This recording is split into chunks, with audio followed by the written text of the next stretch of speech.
khublei pibero kerteng jingai ribat kawa na ka non liberty high secondary school Jowai. Wadah pedeng le ke jimban juga kelam ya barok ka perthei berkumjur akari jungi nimla ban rakhi ya kasni burom jokene kai kumbalong hakipot mansua bani kendu markmat handai nang ba kane kalat ngashim ga ka buksir pan ai khublei ya barok kin hi kai kiberan hakari jungi bat kumju ka jala bat ke skul jungi hi ru barok kowe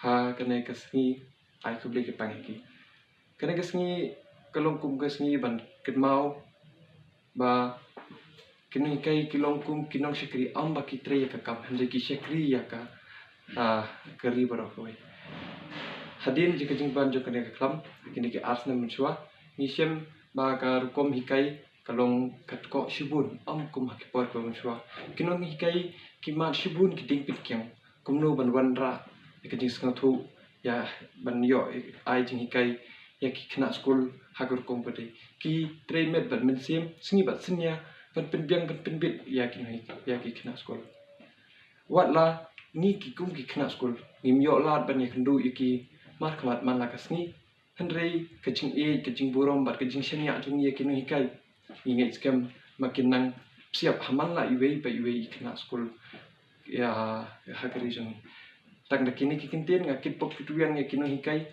ba kinang la bat shakri susu ya kari berkumju kinang yo ya kamet kakot bakya. My name is Khublei. I'm reading in class 12 at Syllad High Secondary School, Jowai. My message about today is to our beloved teacher. Thanks for making us what we are today. Without you, our life will have been lost. You try to bring us the best, and you are the best textbook for the students. So, I wish you a very happy Teachers' Day to you all. Ngap tu yo marchan kita lang pure Syllad High Secondary School Jowai kelas 2 lo. Ke school man ko kam ke yung ko war ke yong i. Kam jo kinoi kai man ki kam ki be ki pa war ki yong i. Pi man pi kam kinong chdo luti i hai tip hai stan. Thola tholuti pi i kam mon bo kuntu kunrong i tip ye stan hai akor hai buram hai jing im yong i liang wanang. Kasngi ukro pi warok kinoi kai. Hakachnong wakari yong i warok kawi. Blessibon, and I wish you a very happy Teachers' Day. I hope you are having a good day and that all your family members, your friends and you are safe and are taking all the necessary precautions to stay safe against COVID-19. We all know that these past 2 years have been very difficult for us students, for our studies. But despite that, our school facilities, especially our teachers, they are providing us with online classes. Despite knowing that they cannot go outside, they move and they record video for us in order for us to understand.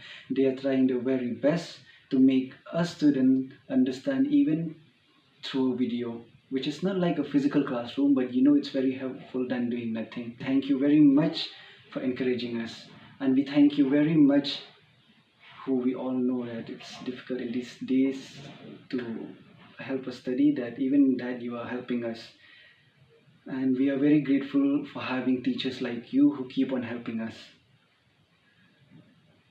And there's a quotation whom I don't remember who said it actually, but that in that quotation, that man said, "It is the supreme art of the teacher to bring creative expression and knowledge in students." And I, from the bottom of my heart, feel that you teachers are helping us, and you are really bringing that knowledge and that creative expression in us in every way that you can. And I wish you a very, very happy Teachers' Day, and that you keep on encouraging us.